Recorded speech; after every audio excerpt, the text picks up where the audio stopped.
Alrighty.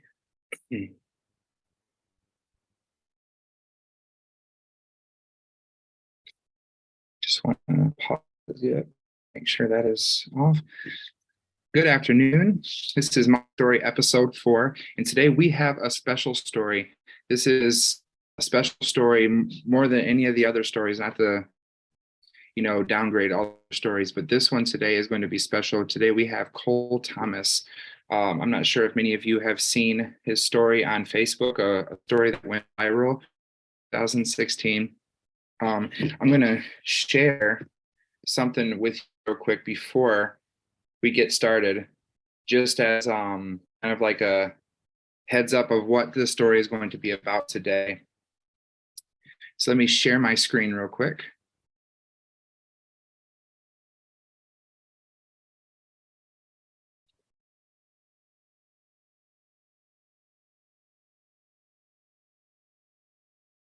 Let's go ahead and take a look at this real quick. My name's Cole Thomas. I'm 33 years old. I've been working in construction for the past 12 years. And I was in a terrible car accident Monday morning on the way to work in my work truck. I rolled it 3 times and I crushed the L2 vertebrae in my back. So far, I've had a surgery by a neurosurgeon that fused 2 rods and 8 screws in place on my spine. And so far, all the doctors have told me that I will never walk again. And I am bound and determined to prove them wrong. And I want everybody to help share this. I want this video to get put out all the way across the world. I am looking for a doctor, for a rehabilitation center, for someone or something that will help me be able to walk again. I have the willpower and the strength to keep going and to push as hard as I can to be able to do it. I have 2 small girls at home, a 4-year-old and an 8-year-old that need their daddy, and I want to be able to dance with them at their wedding day one day. And right now I'm stuck in a hospital. Supposed to be going to physical therapy tomorrow and perhaps rehab the following day. But as I said, everyone tells me that I'm never going to walk again, and I want to prove them wrong. So if there's anyone out there that could please give me any sort of information or refer me to the right people or get me to the right doctor or specialist that thinks that they could help me. I want this video to go viral. I want it to get put out to everyone across the nation, celebrities, government, political, friends, family. I need help. And this is why. I have a picture of my beautiful family over there. Those are my baby girls. And that's me and my wife. And those are pictures that they drew for me. And this is my gorgeous wife right here sitting next to me.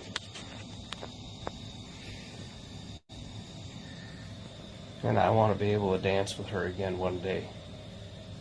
So if there's anyone out there that can possibly help, my name's Cole Thomas.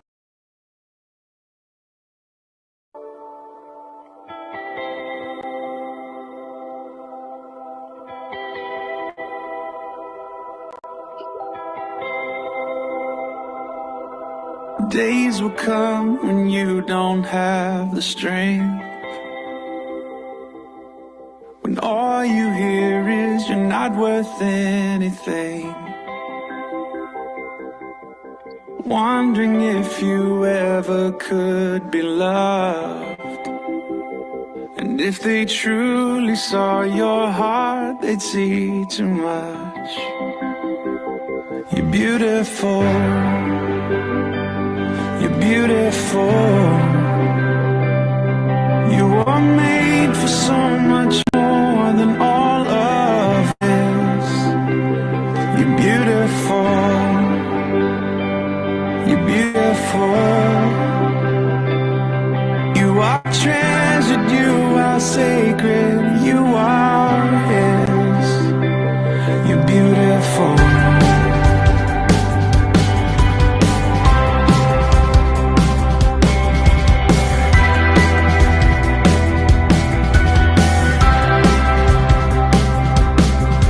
I'm praying that you have the heart to fight, 'cause you are more than what is hurting you tonight. For all the light you've held inside so long, they are nothing in the shadow of the cross. You're beautiful. You'll get there. You're beautiful. You are made for so much more than all of this. You're beautiful. Beautiful. You are treasure, you are sacred, you are His. You're beautiful. Before you ever took a breath, before the world began, of all the wonders He possessed, there was one more precious. Of all the earth and skies above, you're the one He madly loves. You look great.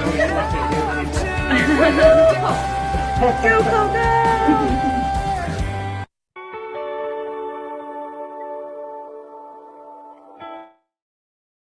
All right. So that is just a little bit of a peek into his and things that have happened to him over the past year, since 2016. And I'm happy to be covering this story today here on the channel.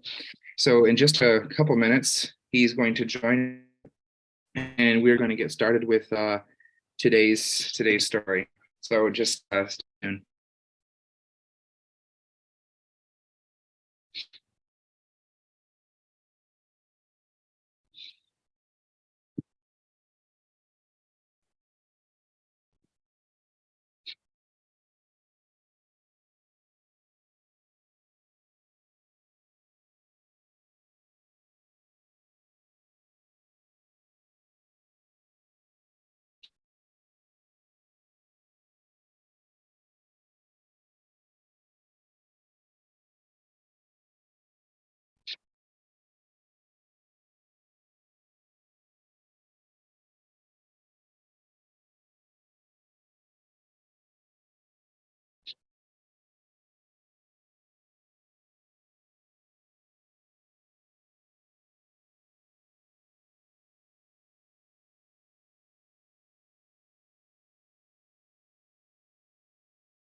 Hey, brother, it's good to meet you officially.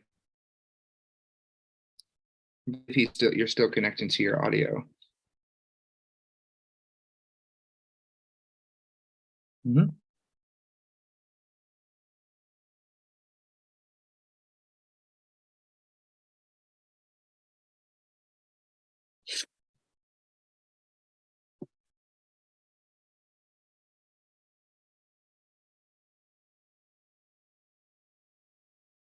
Can you hear me now? Yes, I can hear you. All right, awesome. It's good to meet you, man. How's your day today? Good. How are you today, Frank? I'm doing good. You're a little choppy on your end. Like the quality is a little bit choppy. Okay. Let's see. You got music on your end? Nope. All right, hang on one moment. I think I've got something going on here. It's actually really good now. All right, that should be better. Much better. All right. Sorry about that, Frank. No problem, man. It's good to meet you. I feel like I'm meeting a celebrity in a way because your story is just so miraculous to me. Like watching you over the years, like man, like God has done so much in your life. And he still is, that's for sure.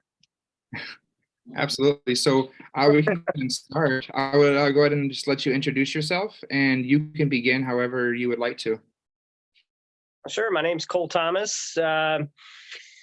6 years ago, I was in a horrific accident, which left me in a state where I didn't know what I was going to do, where I was going to go, what was going to happen next. And it was it was a terrible, terrible point in life that no one should ever have to be in. And I think it's important that that during those times where you're not sure what's going to happen next, that you turn to God and just pray as much as you can and just believe. I've always been taught since I was young that if you pray and you believe, you will receive. And you have to really keep that relationship with God and Jesus and yourself going. I mean, I don't know. I've always just considered myself to have a close relationship with God and Jesus, and I've kept them in my life. And it's if you look for the small things, you will definitely see. You'll definitely see his works in your everyday life if you just are a little bit more open to accepting them, if you can be. So 6 years ago, I was driving on the way to work. I was a father at the time, still a father. I was 33 years old. I was running a very successful construction crew, and we were driving to a job site one morning, and I had a deer run out in front of me. Oh. Now, we were on a very thin road, and I attempted to get down into the ditch and miss the deer, which luckily I did. But by the time we got back up onto the road, the vehicle wanted to go off to the other side of the road. There was an overcorrection and then overcorrection, and the rear end had actually lost control. And so the whole rear end came around actually to the front side, and we rolled several times off of the road, during which time I got slammed on my backside very, very hard. And I felt a big pop and a poof in my back.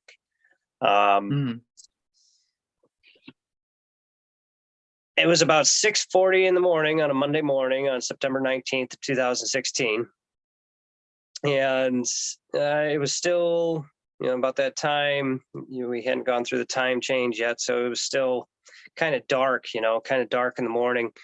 And you couldn't really see too well. So after the truck stopped rolling, of course, I was in shock at the time, and I couldn't really differentiate or tell exactly where I was until my vision kind of came to, and I realized that my hand was still on the steering wheel and my arm was on the bench seat, and my whole body had actually got thrown around so much, and I got slammed on the floorboard. And I was actually sitting on the floorboard in between the stereo and then the front seat, facing the driver's side door. The truck rolled a total of 3 times. And after the first roll, my seatbelt had actually came off. We're not sure how. Unfortunately, we were not able to look into that either to see if there was some type of problem with the mechanism. But either way, it came off. And that's my head slammed against the window, and it rolled several more times. And that's when I got slammed afterwards on that third roll after we came to. And luckily, we landed the right side up of the truck, and we landed on all 4 tires. But like I said, my vision was coming to. I realized I was on the floorboard. And as I was looking down and I realized where everything was, there was one thing coming to my mind, and that was, where are my legs? I don't know where my legs are at.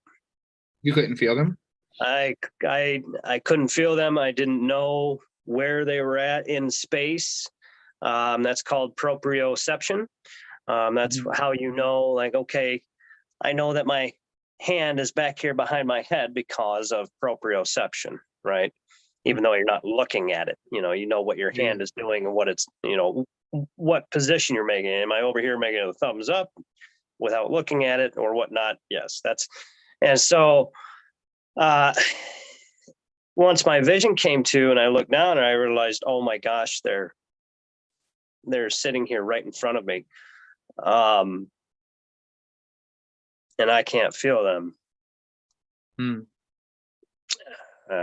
I'm in trouble here. And I had one passenger with me. He was in the front passenger seat, and luckily he was okay. And I said to him, I said, hey, man, are you all right? Are you okay? And he says, yeah, I'm all right. Are you? I said, well, no, I can't move my legs. And he says, well, what do you want me to do? And I said, well, grab my phone right here. My phone was still underneath the slot, underneath the radio, because there was that slot, the pocket, and some vehicles have that slot underneath the radio. My phone was still in that slot somehow. It was a thin slot, and I think the centrifugal force maybe kept it in there. So he grabbed my phone and he called 911, and then he called the supervisor and he called my wife. We had a nice man come drive up upon us, and he had gotten the driver's side door open and was talking to us. And I realized that I was actually holding myself up off of the floor. And if I let go with my upper body, I had extreme pain in my back. So the man that was sitting there, I asked him eventually, I said, listen, I need you to come. He says, no, I can't move you. And I said, I don't want you to move me. I need you to come in and please just put your arms underneath my armpits, and can you cradle my shoulders and just hold me up? Because I can't hold myself any longer and it hurts. It's extreme pain if I let myself go. So he did do that for me. He reached in and held me up for a little bit, and then the paramedics got there. They actually had to bring a chopper, the helicopter from OSF up in Rockford, Illinois, as well as several firefighters and emergency services from the towns nearby, specifically my hometown, Rochelle. I was only about 5-6 miles away from home. And when they pulled me out of there, I wish I would have been knocked out. Let's put it like that. I wish I would have been knocked out and not be able to have some of these memories. Yeah, they do. There is some post-traumatic stress, with all of that involves some PTSD. It definitely freaks you out sometimes. And so they got me out of the truck and, got me laying on the stretcher, and through all that was the most excruciating pain I've ever felt in my life. I had no idea how much pain one could endure without passing out. And I was awake the entire time while they pulled me out of the truck, got me in the helicopter. I kept on asking them to please just lift my knees. Can you please just get like a pillow or put some, can you lift my legs up for me, please? It's killing me. Because when they stretched me out on the stretcher, guess what happens to your back? Yeah. Understand. The bone that they didn't know yet that had been shattered into pieces was jabbing into my spinal cord. And it was just so extending me out and then leaving your legs flattened. Even if you do it right now, if you put something underneath your knees, that relieves your lower back while you're laying in bed, even or on the floor. And so I was asking them the whole flight, I'm like, please, can you lift? And they wouldn't do it. So then they got me up to the hospital, and they did the x-rays. They found out that my L2 vertebrae, which is basically straight back from your belly button, had been shattered into pieces and was broken. And basically the prognosis from the surgeon was your L2 vertebrae has been shattered and you are paralyzed from the waist down, and you will probably never walk again. And he says, we're going to need to do a surgery to correct this. We're going to go ahead and go inside there, put 8 screws and 2 rods in you, and fuse that bone back together and get that all stabilized, and then hopefully it heals after that. So we went ahead and went through with that surgery that Monday, and then woke up the next day in the ICU, and they oversaw things for quite a while there, for at least the first week. And that was the prognosis when I woke up too. He says, well, you're going to go to a rehabilitation center, and they're going to teach you how to learn your life out of a wheelchair. And that was pretty, that was hard hitting. My original surgeon definitely didn't have very good bedside manners, and he didn't leave the patient with any sort of any type of glimmer of hope. And I understand now, after I went through my recovery, why the surgeons can't give you any sort of, well, it's just, he was very grim about it. He left a very bleak looking future. And there's just a different way to go about it, saying, well, right now, this is what you've got going on, but you never know, you'll just have to wait and see. And so it'd be nicer if some surgeons could maybe deliver the news in a better fashion. But at the same time, they've seen so many injuries, and because of the extensive damage to the spinal cord, it wasn't cut all the way through. But I was told that I was rated as an Asia A, complete spinal cord injury. Now, with spinal cord injuries, you have different Asia ratings, and that tells you where your level of function, where your level of feeling is. So Asia A incomplete means that your spinal cord has been completely severed all the way through. There's no chance of it reconnecting, and there's no chance of you ever walking again. That's basically what he was telling me. Luckily, we found out quickly that wasn't the case. So when he told me that, being a 33-year-old, very hardworking, successful father of 2 girls that eventually, want to walk them down the aisle one day, and lying in the ICU and having all these different terrible feelings and thoughts, and just not knowing what your future was going to hold. I decided to vow that I don't care what this doctor says. I have the will, the determination, and the strength to give 110% at every moment of every single day, if I have to. And I had to at that moment. I knew then, and that's what it was going to be. I didn't care what I had to do. I was going to walk no matter what. At that time, we didn't know what was going to happen, or what that was going to look like. But it's not that. Unfortunately for me, I made it look very easy. If you've looked if you've looked back at any of my videos throughout the week here, that's over on Team Cole. A lot of the recovery videos, I have a big smile on my face. I showed a lot of the joy. I didn't show a lot of the pain and the strife and the turmoil and the hurt that you had to go through to get there. And what you saw was the happy-go-lucky, positive Cole that's going to come at this and give it all he's got. And there's something to be said for that. You really have to allow yourself to feel all of your feelings and emotions, and you also have to allow yourself to express them in a healthy manner too. It's okay to get frustrated. It's okay to be mad. It's okay to want to jump out the window and end it all. It's okay to allow those feelings to come through. What's important is that you don't act on them, but that you release them and talk to God about them. Because I did every single day. And just like any other person, it was a God, why is this happening to me? Why did you do this to me?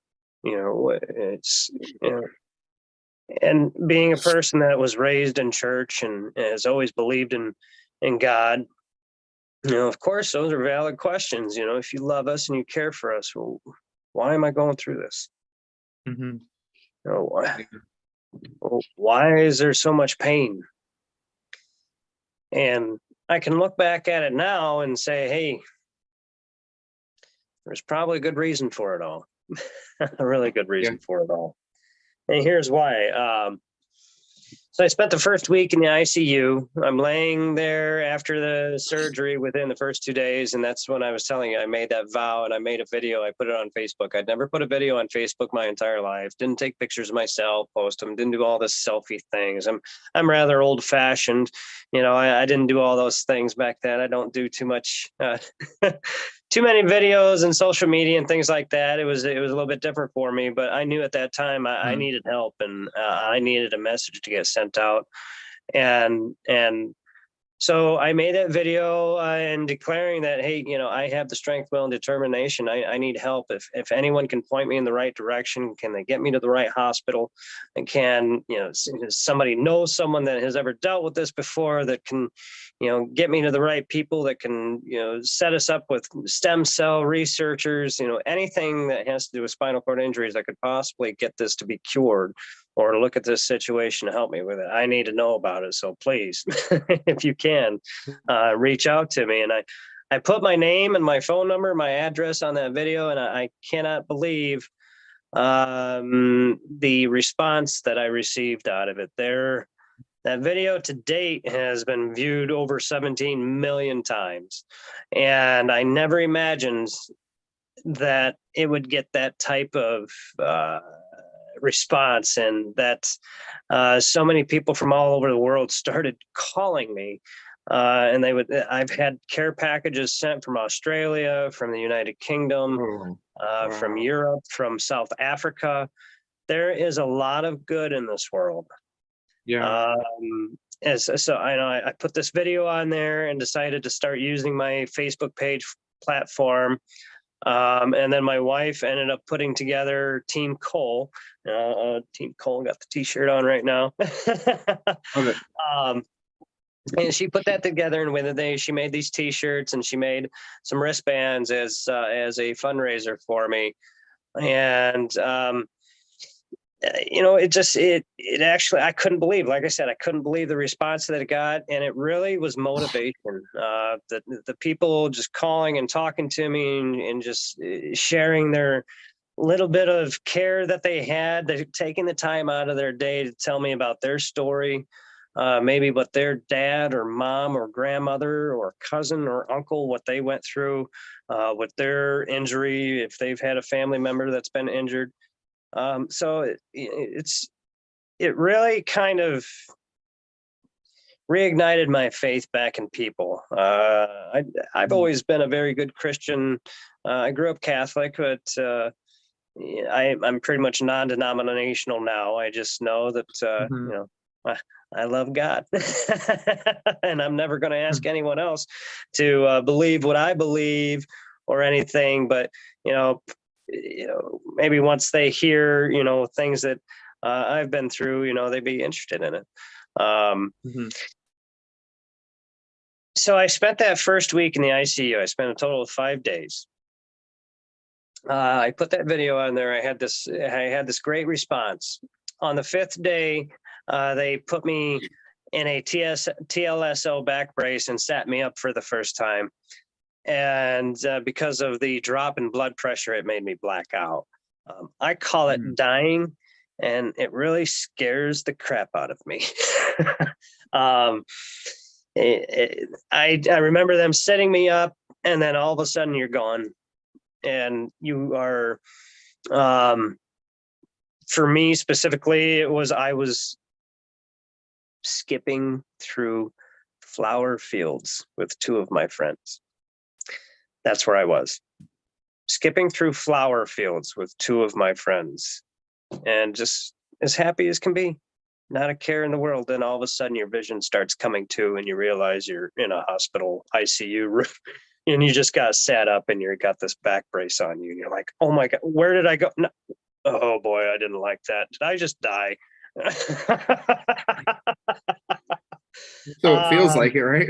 and that has never happened to me in all my life, until all of this. And so it's very weird. It's a peculiar feeling, and it's happened several times since then too. It's normal for spinal cord injury patients to have a drop or a quick rise in their blood pressure, and that causes them to pass out. I watched a friend of mine in physical therapy who was a quadriplegic, and he was just beginning to walk, thank God. And they stood him up out of his wheelchair in therapy. Whoop, there he went, passed right out, and they caught him. And it's like, well, okay, I guess it's normal for us.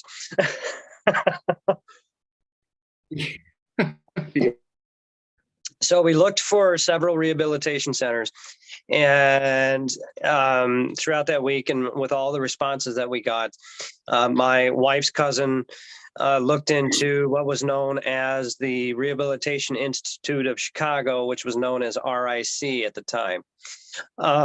Excuse me. So Chicago, that's not very far from where I live, about an hour and 40 minutes, 81 miles one way.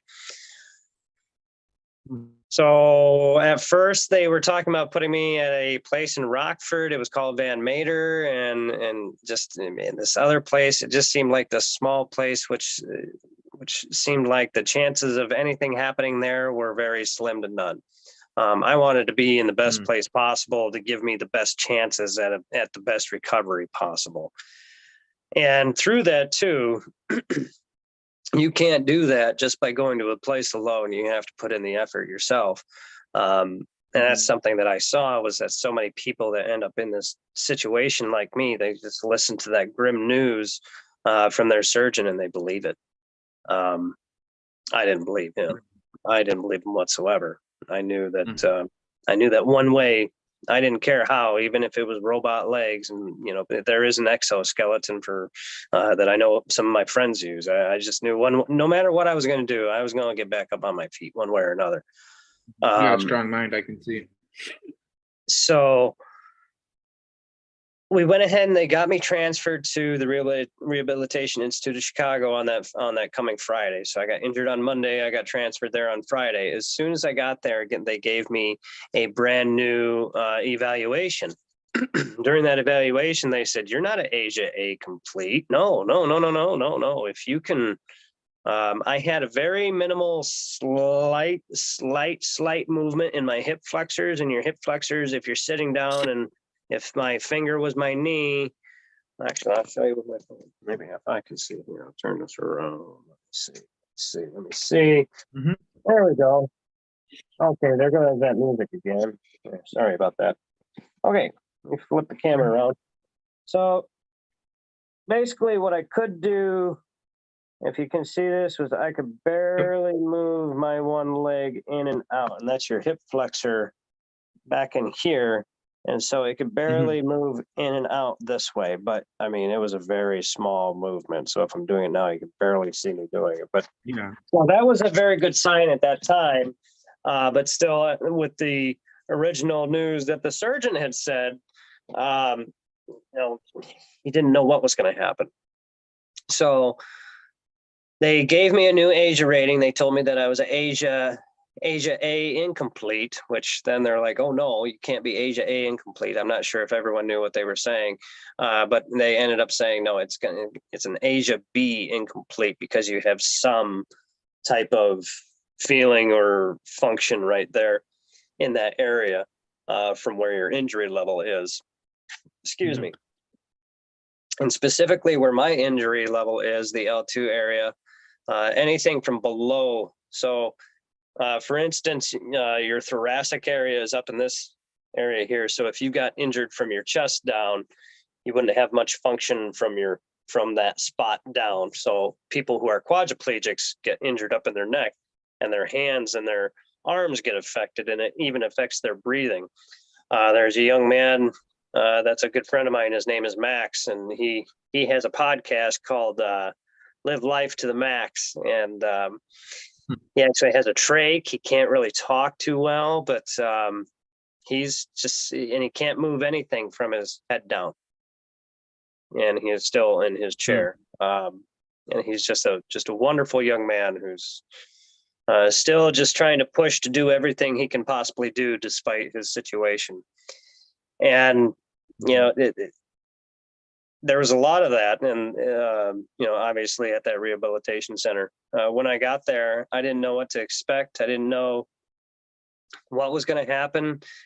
I didn't know what they were going to be trying to show me how to do. I just knew that, well, I was in a situation that I didn't want to be in, and Right. And everything that they wanted to teach me dealt with meaning that I was going to have to be in that situation for the rest of my life.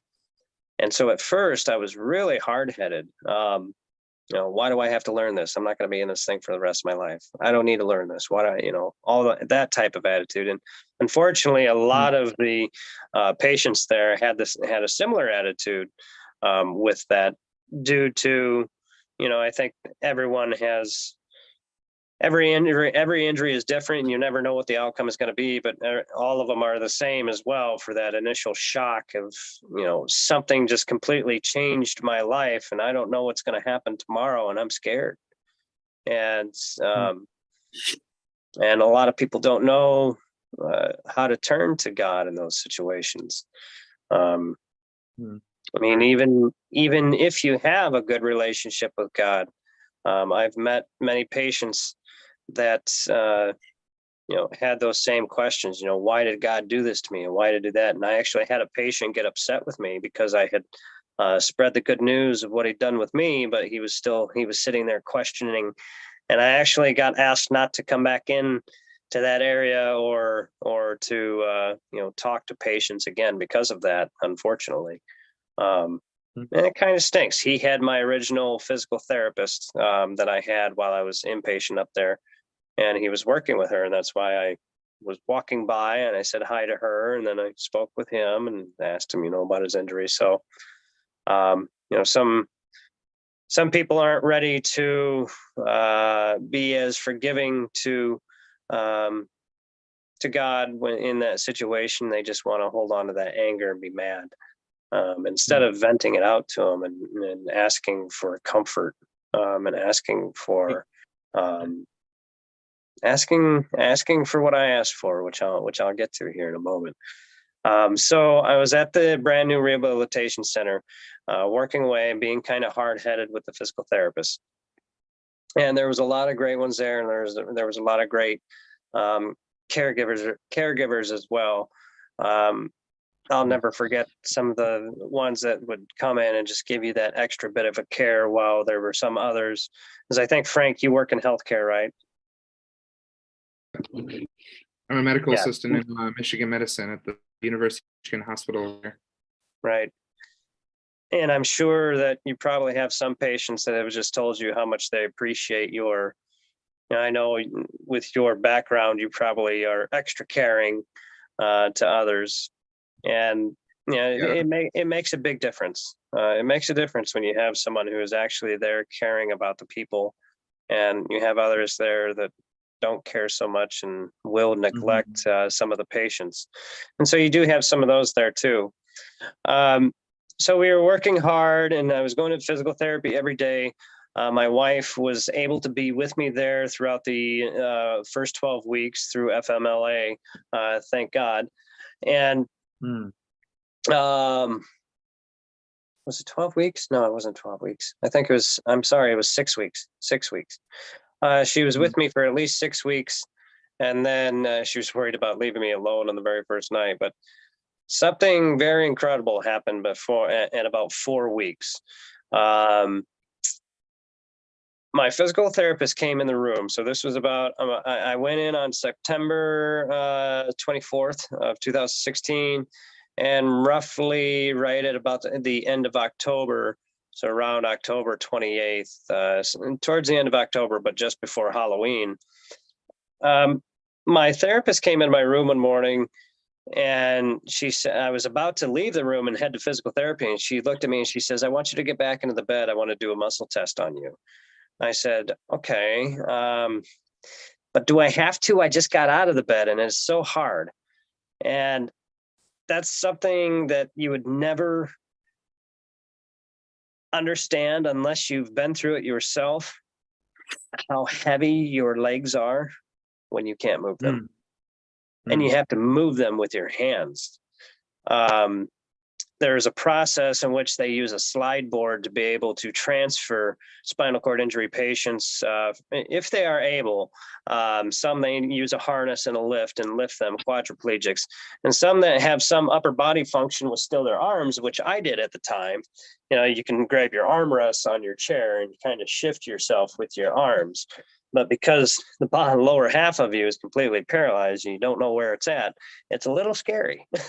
Very, very scary. So, you know, I'd already done all this work to get out of bed. Why are you asking me to get back in it? I don't want to do this work. That was so hard. And it's so scary doing this transfer.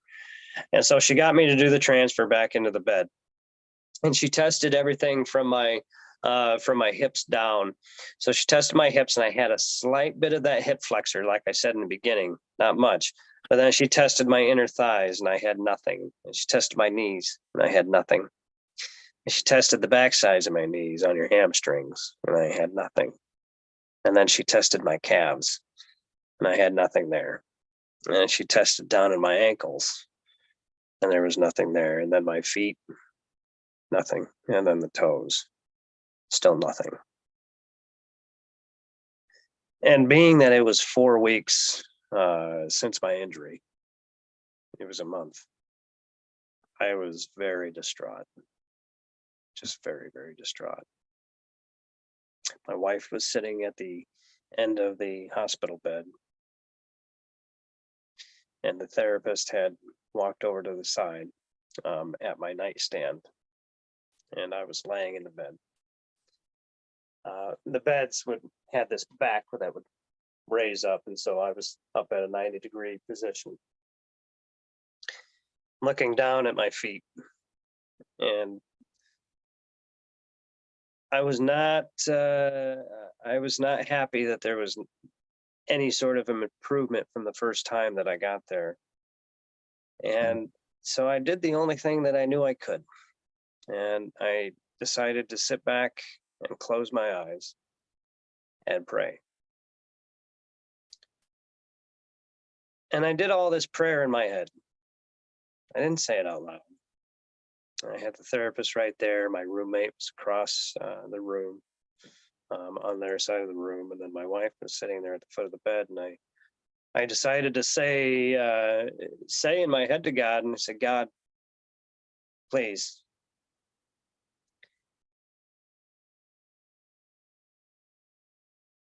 please give me a sign, anything.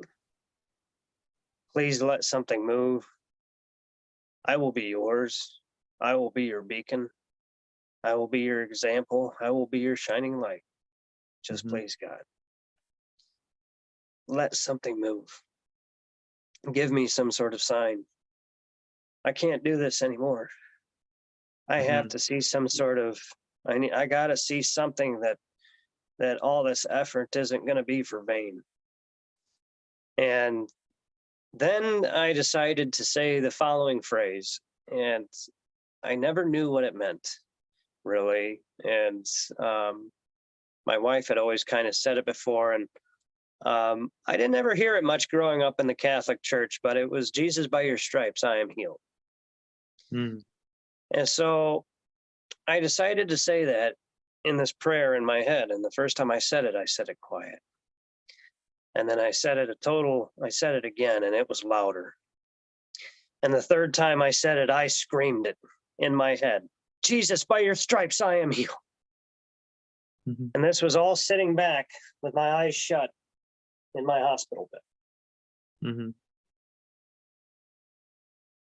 So after I let out that shout, and I'm laying there in the bed, if my hand was my foot, and I open up my eyes and I'm looking down at my foot. My big toe starts to bend like this, real small, but repeatedly over and over and over again. And I said, look, look, look, look, look, look, look. And I got my therapist's attention. I got my wife's attention, and I just lost it. I lost it. The excitement. I had never seen anything like that in my entire life. And I tell you what, God is real. He's here. He listens. And he can work miracles. But you got to put in the faith and the effort yourself as well. It takes two. Mhm.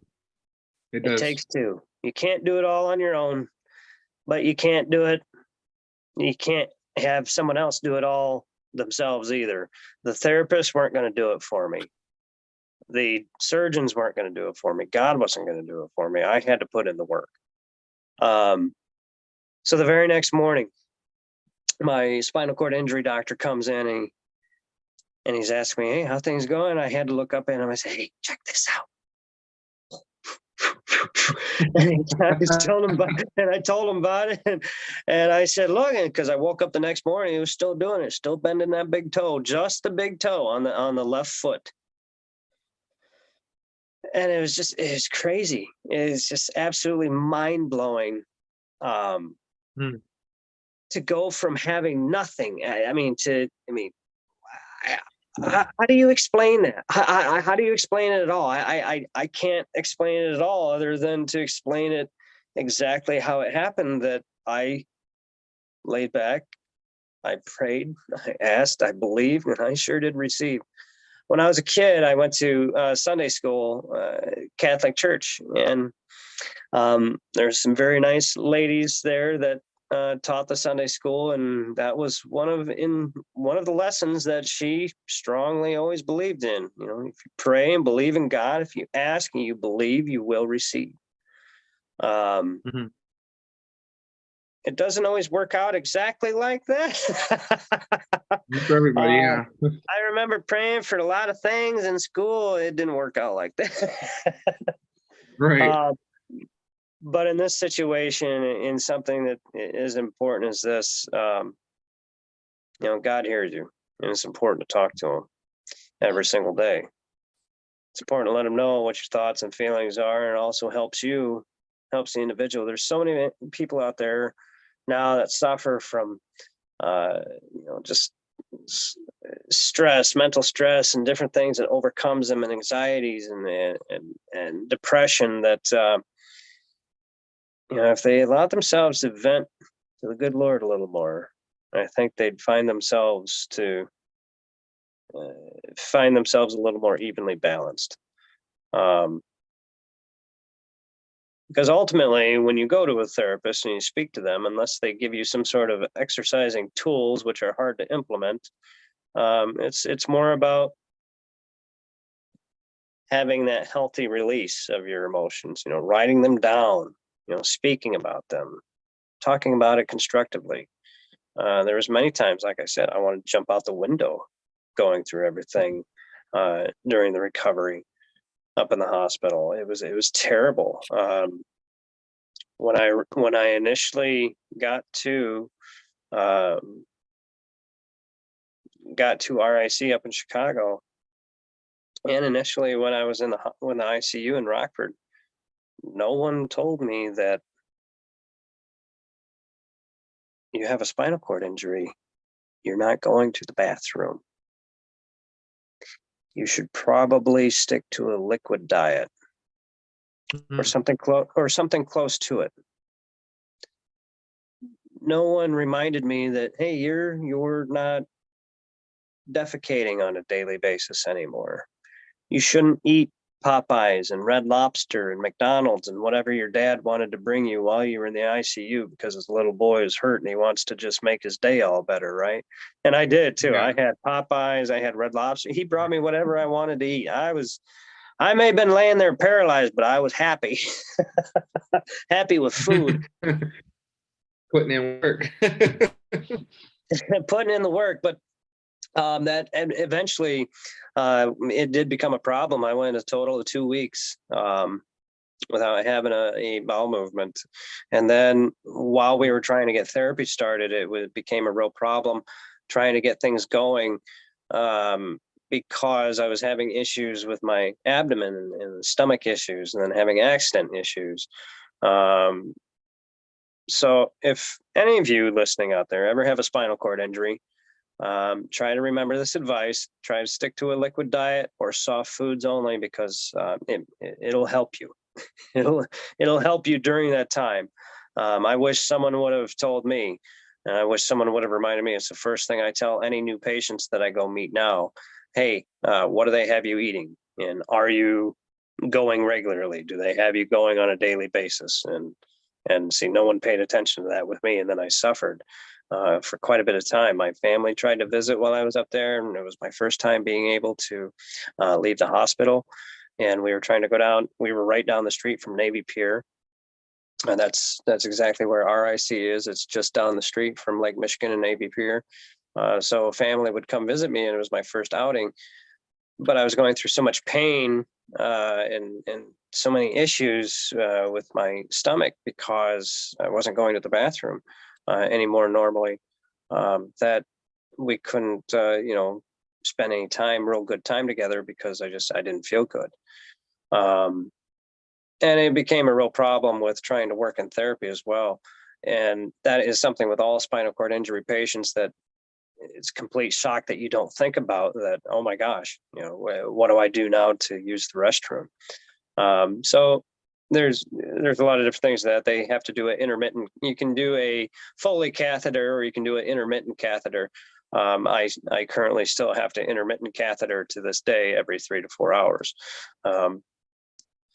Thankfully, that's all that is. I'm glad that I don't have to have a leg bag. There's some other patients that end up having to have a stoma or a surgery, being able to, so that way they can actually defecate through their stomach on their front side, instead of actually using your rear end anymore.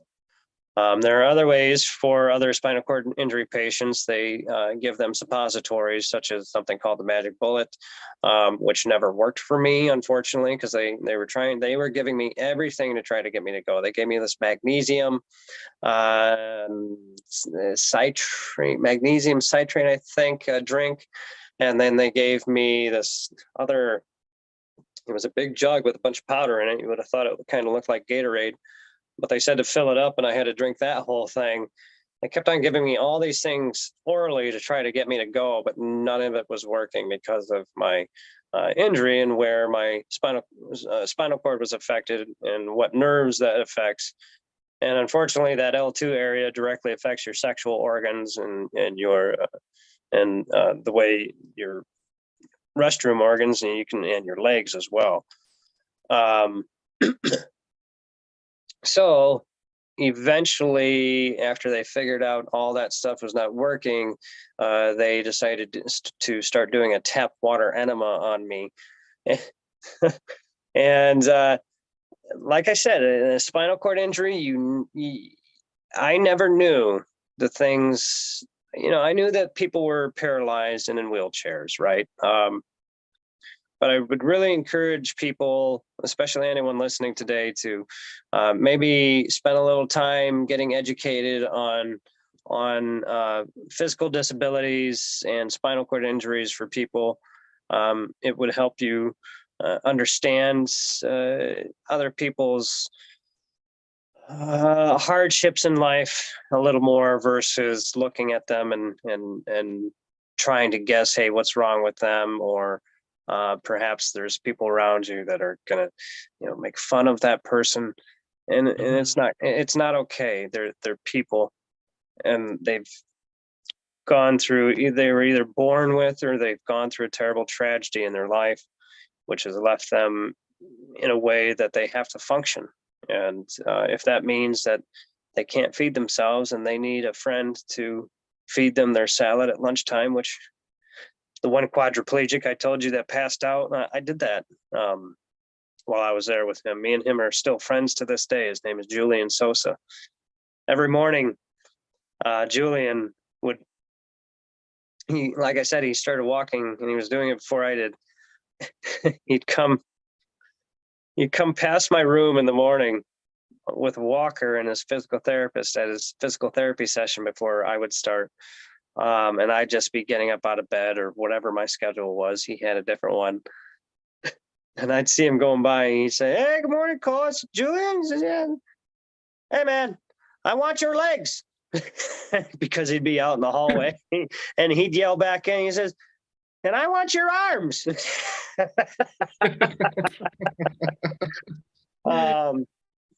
So yeah, I really connected with a lot of the patients on the floor there. You're living with them, you're spending your daily life with them, and if you can try to connect, it's important to be able to lean on each other a little bit. You understand one another's hardships and what they're going through. And so, like I said, I saw him sitting there the one day trying to feed himself, and his hand was just all over the place, shaking because he was a quadriplegic. And so I said, "Hey, let me help you with that." And I rolled my wheelchair over because my upper body functioned well, and I sat there and helped him eat his salad. He doesn't need help eating anymore. You gave him your arm second. Yeah. Another friend of mine, he started choking on a piece. I rolled over to the fridge. There was a community kitchen and community fridge, and everything's in a big break room with a TV that you could go sit in. Everybody would sit in there and eat. Or they go to their room and eat. But if you wanted to, you could sit in there. But we also had a fridge that we would keep all of our things in, and they would fill it with milk and things. He asked me if I'd go get him a chocolate milk because we were sitting there eating supper. I went to go get him a chocolate milk, and I turned around and he said, and I'm opening up the fridge and he's behind me. He said, and I hear, "Cool, cool." And I turn around and he's choking. I'm like, "Hey," he's choking on a piece of fish that he just ate, and he's a quadriplegic. So he doesn't have the function of his stomach and his throat to, do a hard cough and cough it back up out of himself to actually get it out of his throat. So, I went out in the hallway and started hollering for the front desk person on that floor. His name was Tony. He was nearby. I'm like, "Hey, Chris is choking. Get in here." So he came in and ended up doing a type of press on his stomach to get him to. Well, it wasn't like a Heimlich, but it was a Heimlich for a quadriplegic. It wasn't actual all the way around. But while he was sitting in his chair, he was giving his stomach good presses. And he got it to get out of his throat. But to make those bonds with people while you're going through a hardship is important because it kind of alleviates it for all involved. Chris was in an electric chair. He was quadriplegic in a large motorized electric chair. Finally, towards the end of both of our stays there, I figured out that I could just hang on to the back of his chair and he could pull me around.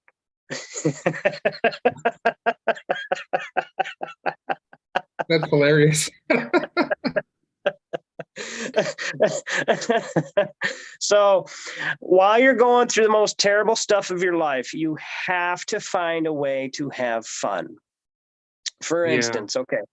So I told you how hard it was for them to get me to be able to defecate. They started doing a tap water enema on me. There was a different nurse every night. And so you had a different person every night.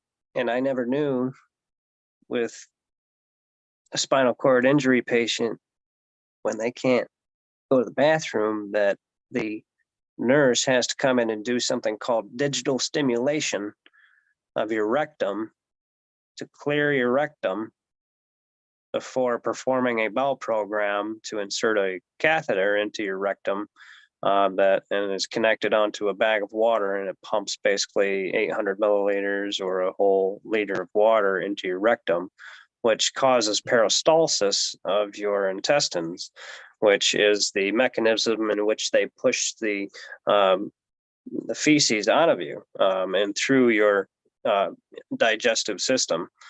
And it's important for that to happen because in spinal cord injury patients, after your spinal cord has been affected and those nerves are affected, then those areas don't function on their own anymore as well. So for instance, my friend Chris, who is a quadriplegic, has become a vegan because his body doesn't digest food as well anymore. So if he eats very lightly and he eats things that are easily digested, it's better for his overall daily function and abilities, due to the fact that he will be able to have his daily bowel program function much better in that fashion. So there's so many things that come with that, and there's so many changes that you're going through in your life that you don't know what's happening next.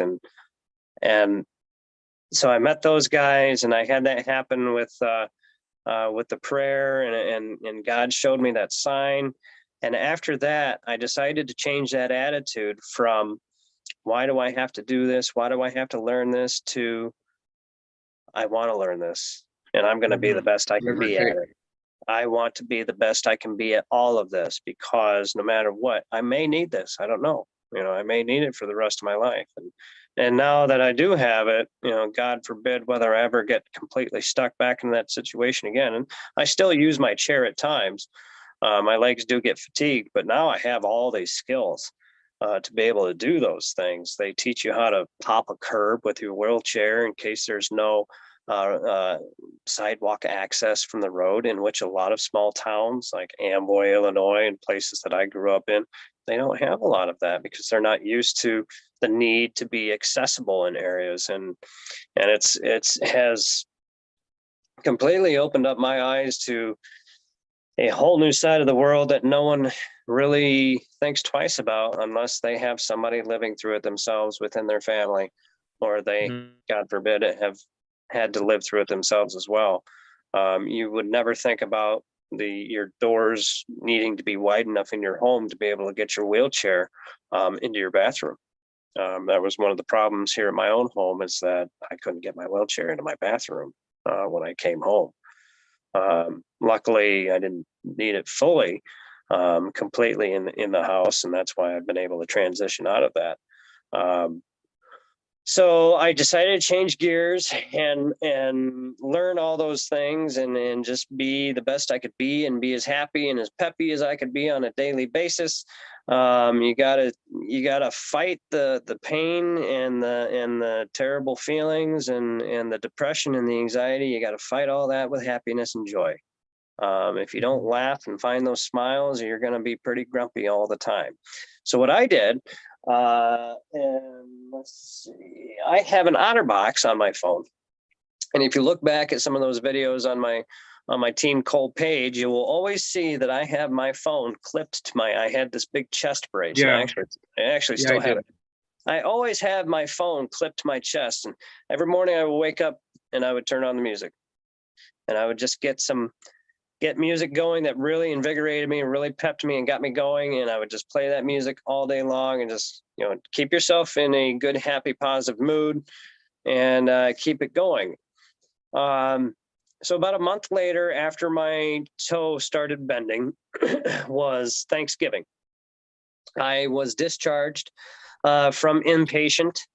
And actually, that was somewhat of a fight as well. They wanted to release me and have me go ahead and move back to Rochelle, Illinois, and continue my physical therapy at Rochelle Hospital. That really wasn't an option at the time. Like I said, I could not get my wheelchair into my restroom in my home. My home was not wheelchair accessible at all. So the decision was made that they would have me go ahead and go to the Ronald McDonald House in Chicago, and they set me up with a room there. And I lived there from basically the beginning of December 2016 until April of 2017. My wife would bring the kids up every weekend to come visit me, and then they were home. They would go home, go back home, and go to school, and she would go to work throughout the week. So it was definitely a hard thing to be away from the kids and be away from my wife and be away from home all the time and be away from them. But at the same time, I was in the best place that I could possibly be for the best recovery that I could get.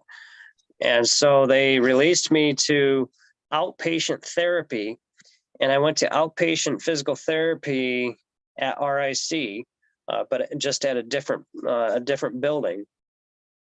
And it was they were just about a mile up the road from the Ronald McDonald House. There was a taxi that would come pick me up and drop me off there every morning. I did therapy 5 days a week, 3 hours for 3 days a week, and then 6 hours for 2 days a week.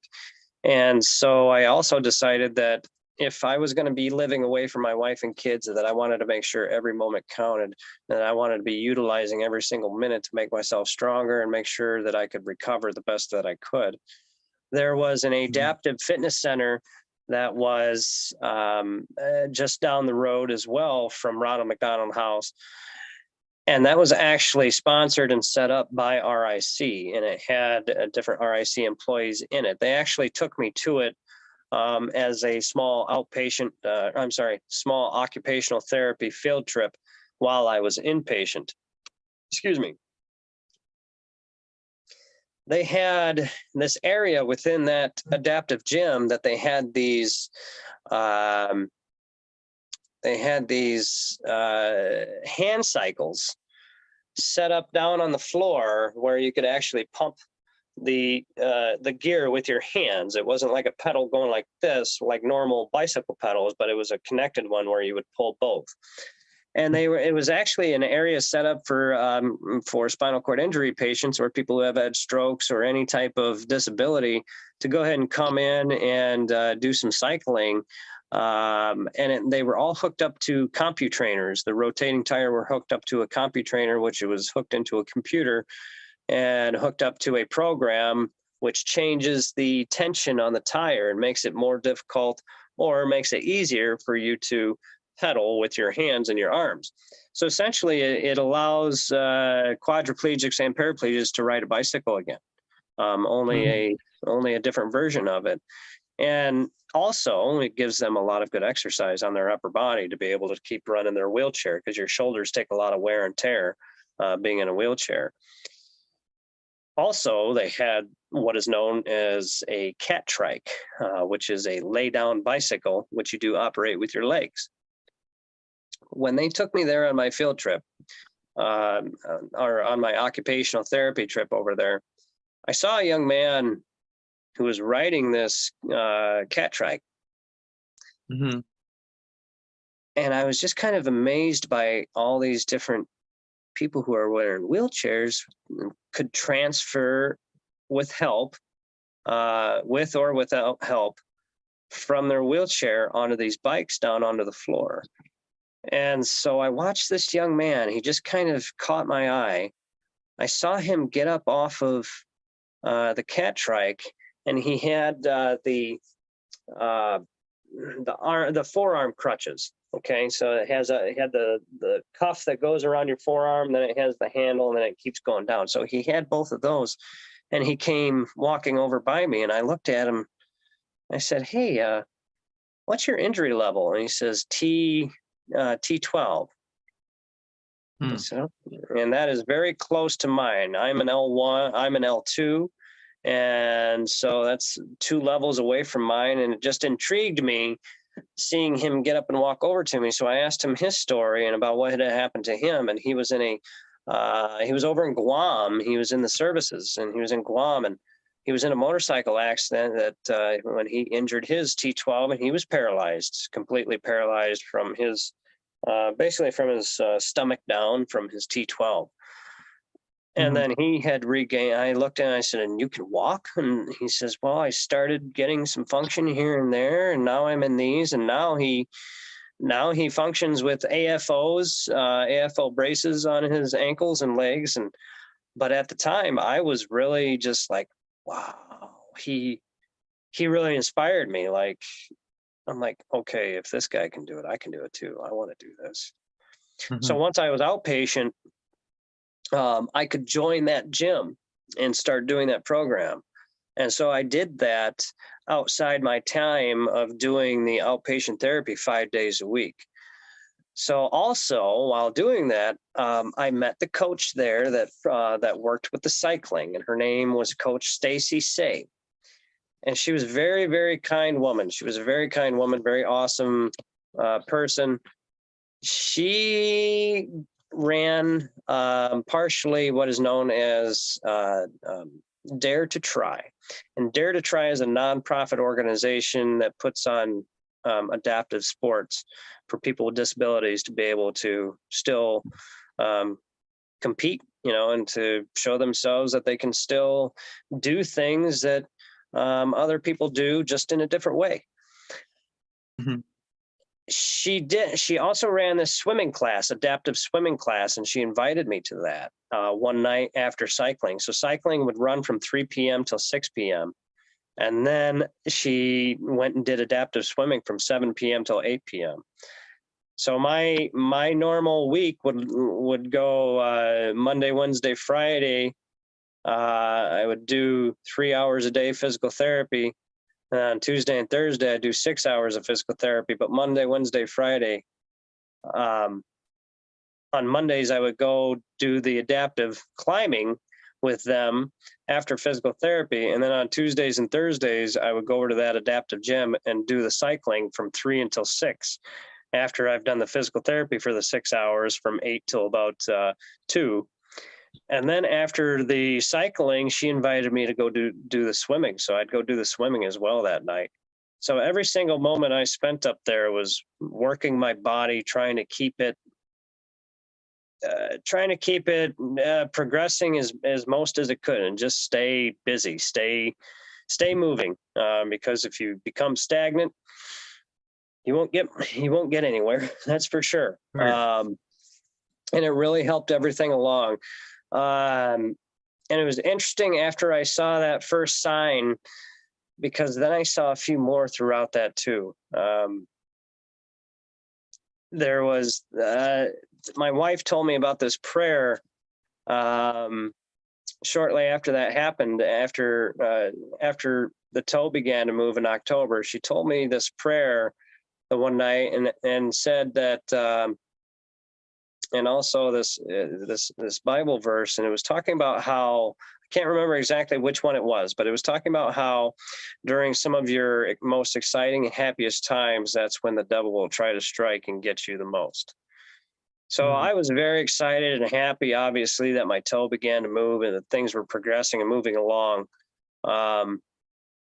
But then I had this phone call from one of my friends at work that I was working with, and he just kind of told me this nasty rumor that was going on about me.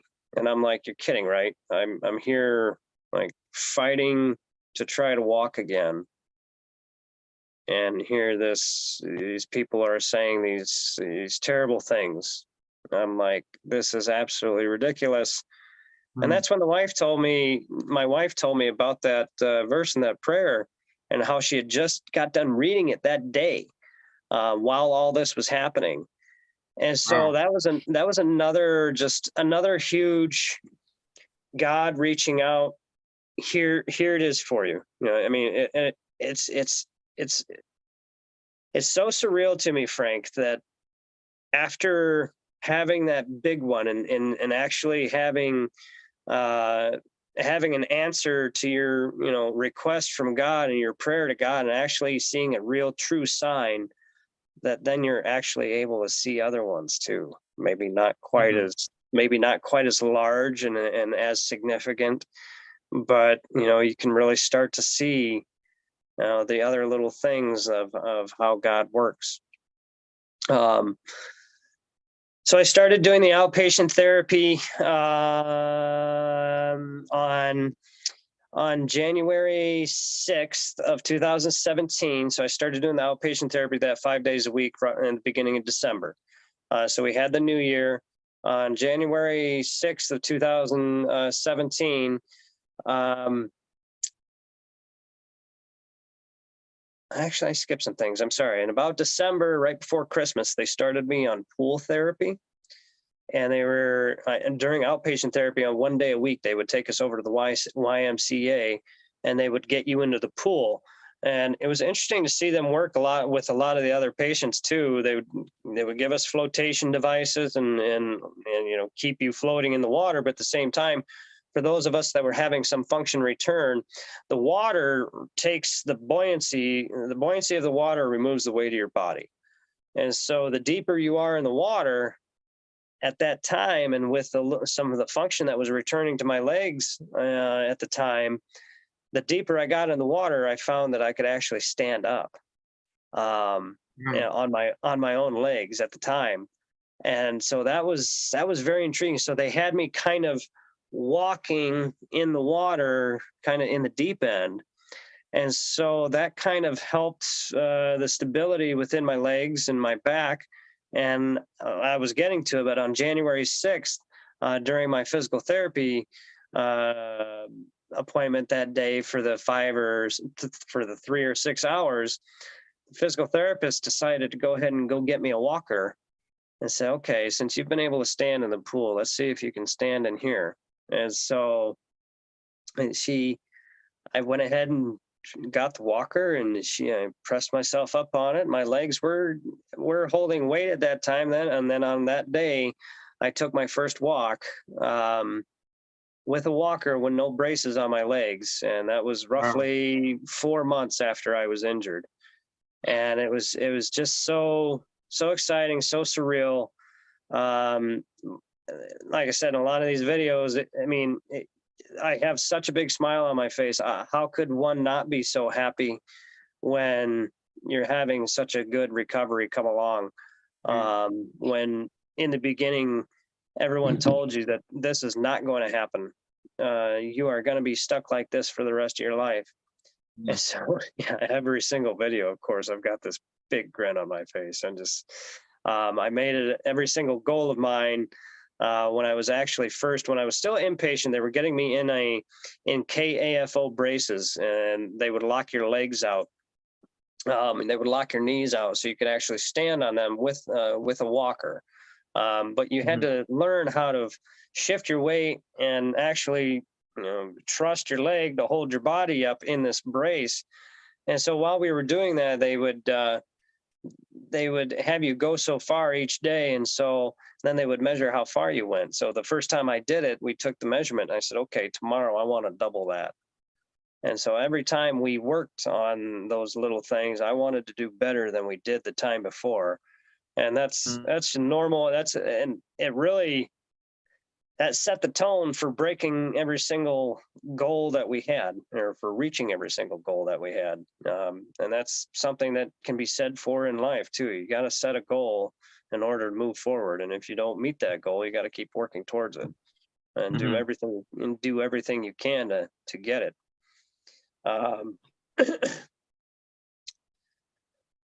So let's see, January 6th, started walking without the walker. About 2 weeks later, we were working some more with they took my KAFO braces that I just told you about, and they cut them down to what is known as AFO braces, which now they no longer locked out my knee because my knees were now functioning and my hips were functioning fairly well, but my ankles were still weak. And so they locked out your ankles to keep them in a stable spot so you could actually walk on them.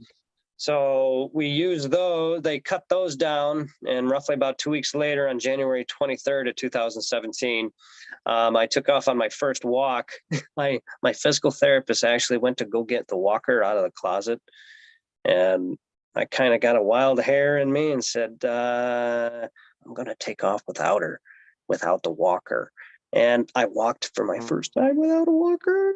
It was so cool. It was so cool. It was so cool. I was like, she went that way. All right, here we go. Oh, they were mad at me, but it was worth it. Yeah. You did it though. Awesome. So then we had that video on there as well. From there, things just continued to move along quite well. And I really do have it all to owe to God, really. That day in that hospital bed, just being completely distraught and not knowing what was going to happen after that. I could see it on your face. I truly could. The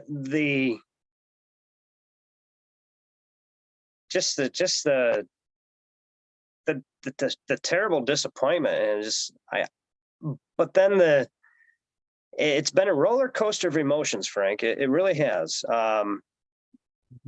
And it still is to this day. So I'll try to keep on getting through the story. I know we're going along pretty long here, but That's okay. there's We have always until about there's 5:30. there's always so much in this to unpack. It really is.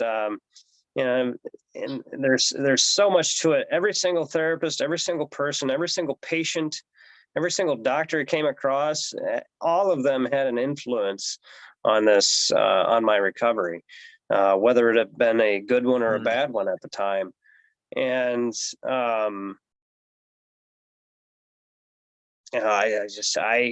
I have to, on a daily basis, tell myself just how lucky I am Mm. to be able to do the things that I can do despite what has happened. I still have a lot of deficits. Like I said, I still have to use a catheter every 3 to 4 hours. Unfortunately, I do still have to do a bowel program as well. That, unfortunately, like I said, in the hospital, they figured out a tap water enema would work, and that there was a special system for that called the Parastine anal irrigation system. However, they could not get my insurance to approve it until about 2 weeks before I was about to leave the hospital as inpatient. And so then we had to learn the program and the process quite quickly. However, on the bright side of things, it worked like a charm compared to all other things when nothing else would work. And so there's that part of it. And then as well, I had a lot of function come back, obviously. But what a lot of people can't see is that there's not a lot of feeling in my left leg. My left leg is quite numb. So is my left foot. I have no, we were talking about proprioception earlier. I have no proprioception in my left foot. So I don't know where Hmm. it's at unless I look down at it. So climbing stairs and, just walking, I don't dare try to run, that's for sure. But just walking is still quite difficult at times. But I work my butt off to make sure that I keep the strength up for it. That was something through all of this, the learning that you have to do good things for your body in order for your body to do good things for you. You have to give it the right things. You have to, feed it the right foods, give it the right nutrients, give it enough water. Otherwise, you're not helping your body whatsoever. And if you want it to function the way you want it to function, you got to treat it respectfully. And Hmm. unfortunately, in this day and age, a lot of people don't. With all the fast foods that we have thrown at us all the time and everything else, it's really important in this day and age to learn how to live a healthy lifestyle and have healthy eating and just, through everything, if you can, with all the different things that are going on, the terrible stresses and the pains in the world, to try to strive to live healthily is one of the most important things one can do. And that's something that has really kind of take place in my life, due to my injury, simply because, like I was talking about earlier, the different digestive issues that people can have. And I've really changed my my diet, as far as that goes, simply to try to accommodate some of that. And since this has happened to me, I've always wanted to make it my goal to get into the best shape of my life before I turn 40. I don't have much time left to go. But it's always something to strive for. You got to set those goals and you got to meet them. So January 23rd, I took off walking without my therapist, and without the walker. We did the video of that. And then everything else progressed quite well, more through that. On April 21st of 2017, I was discharged from physical therapy, from outpatient therapy up at RAC. They had actually made me what is known as SMOs. I graduated from the KAFO braces. I'm sorry, not the KAFO, but the AFO braces that they had made for me, down to SMO braces, which are a small brace that just barely comes up to the top of your ankle and holds that stability there for it. on April 21st, which happens to be my wife's birthday, I got discharged and I graduated from physical therapy. I Wow. was walking quite well, still had the wheelchair and still using a walker, but still able to walk as well. But it was bittersweet being able to come home on my wife's birthday and be able Best to, birthday present ever. oh, being able to celebrate that. We, because it was a Friday, um, and so in downtown Chicago, there's things to do. So we ended up taking a horse-drawn carriage ride, me, my wife, and kids, and then we went up in the Ferris wheel over at Navy Pier and got to see the sights from there. And then we went down to the Cheesecake Factory and got dinner down there for her, and then we got to come home after that. After we came home to Rochelle, Illinois, they started me back off at continuing physical therapy at Van Mater up in Rockford. So I got to meet with physical therapists there and work with them. Eventually, I finished off with the physical therapy there. And about September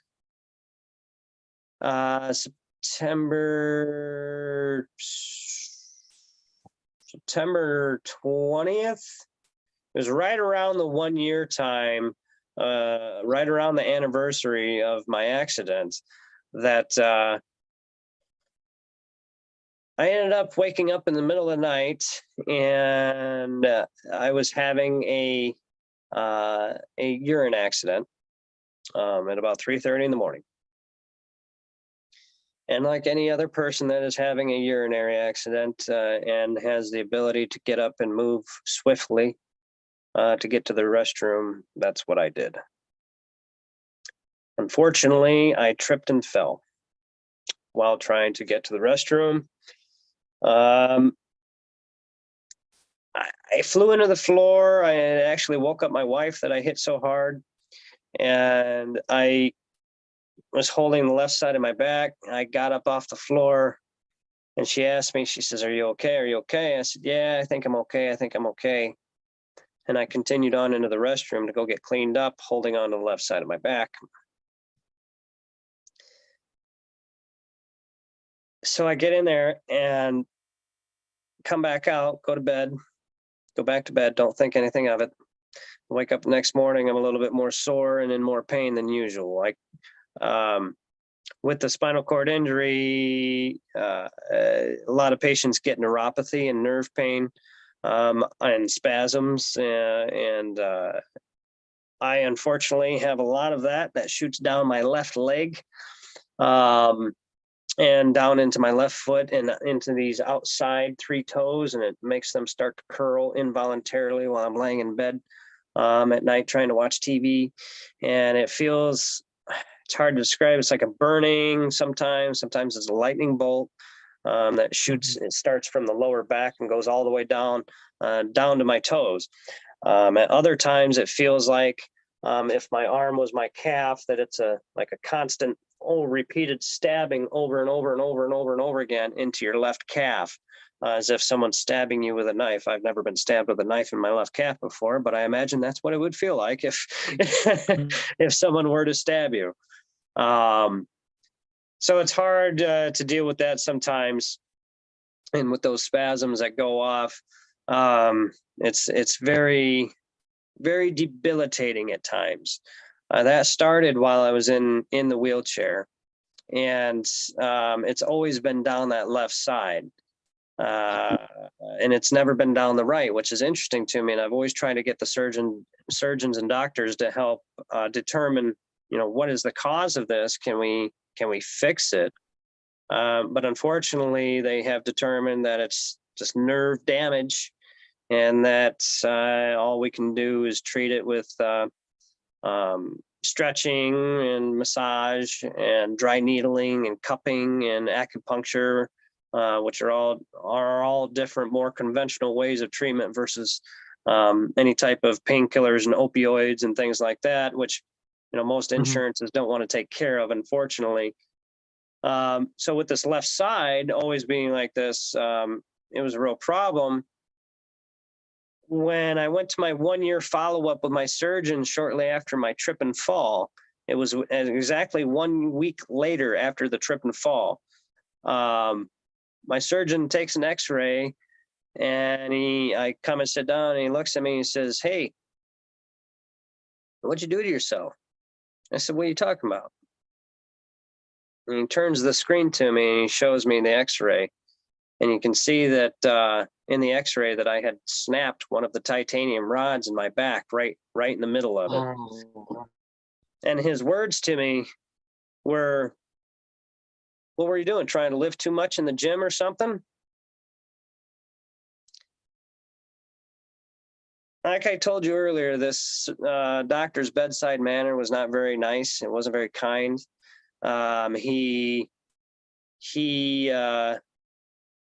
He pretty much blamed me for it with that comment, and I had to look at him and say, "No, I've never been a gym person all my life until now." After I came home and around May of 2017, I picked up a gym membership here in town to Anytime Fitness. I was very nervous about it. I was doing that adaptive fitness center up in Chicago, right? But everyone else there, I knew most people there.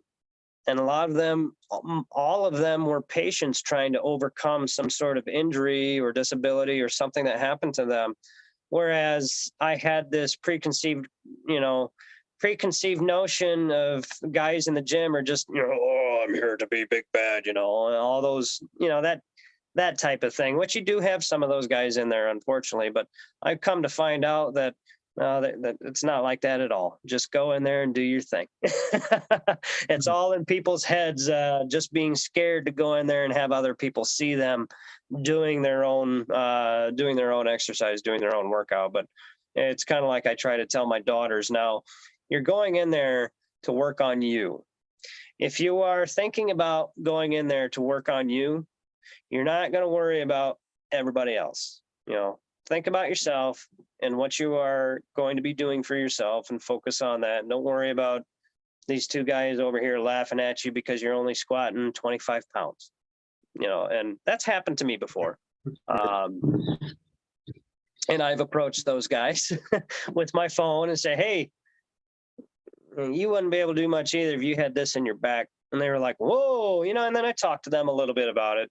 I try to, just be very kind and more educational about it if I can, versus, hurt and upset that people are making fun of you, because they don't know. They don't know that you've got something wrong with you. So the surgeon says, "Were you trying to be Hercules?" And I said, "Well, no. And he says, "Well, did you have a trip and fall?" And I had to think about it. And I'm like, well, I did go adaptive rock climbing and I did have a little slip with that, but I didn't fall down. I just kind of slipped, a little bit. And then I caught myself. And then it dawned on me and I said, "Oh," you should. I said, "Last week I woke up in the middle of the night having to go to the bathroom and I tripped and fell and I hit really, really, really hard. And I had more pain than usual. But I thought I was just having more pain than usual. I didn't think it was caused by anything, significant." So he looked at me and he says, "Well, the only way to fix this is to go in and take it out." I'm like, "Take it out?" He says, "Well, yeah." He says, "If your bone is all healed up, we don't have to replace the hardware." I said, "Well, okay." So I left the decision up to him whether he was going to replace the hardware or remove the hardware. So on October 4th of 2017, he went in and he ended up removing all the hardware. And when I woke up from the surgery, he says, "Yep, I removed the hardware and you're good to go." I said, "Okay, cool." I trusted in him. Now, this is the same guy that told me I was never going to walk again, but I changed my attitude throughout my recovery for him. Due to the fact that I had to believe that he had to have had some sort of helping hand in my recovery, due to the fact that he was the surgeon that put everything back together. So when I went back to see him on May 9th of 2017, first time I saw him since he told me I was never going to walk again, I actually went in there and I said, "Thank you. Thank you very much." You lit my fire. You told me I was never going to walk again. I said, oh, yes, I will. Yeah. Yes, you will. And so, I went in there and I thanked him, but I think I did that a little prematurely because then I had this hardware break, and then he made a very bad decision in removing it. I trusted him. I left the decision up to him. And so about 4 or 5 weeks later, when I went back for my follow-up x-ray, we found out that my bone was collapsing. The bone, the L2 bone that was shattered a year prior into pieces, then he pieced back together like a jigsaw puzzle and put some super glue on there or whatever adhesive they use, a bone graft to make it heal and grow back together. It didn't do its job, and it was not solid as he had assumed when he had me cut open. And so when he removed my hardware, then when I stood up for the first time after that, my bone collapsed. And I didn't know it at the time, but I was having terrible, terrible, terrible pain every time I tried to get up out of bed. And if my hips or my knuckles here, every time I tried to go from bending over my bed and, like laying my upper body on my bed to trying to get to the standing upright position, trying to get all the way up. And it was just terribly painful. They had me on Norcos, gave me Norcos for it. And boy, I don't like those things. I don't like any kind of painkillers. I really don't. I tried to go to my wife's grandmother's funeral, her wake. It was like a few days after my surgery. I'd just gotten home, and I had taken 2 Norcos.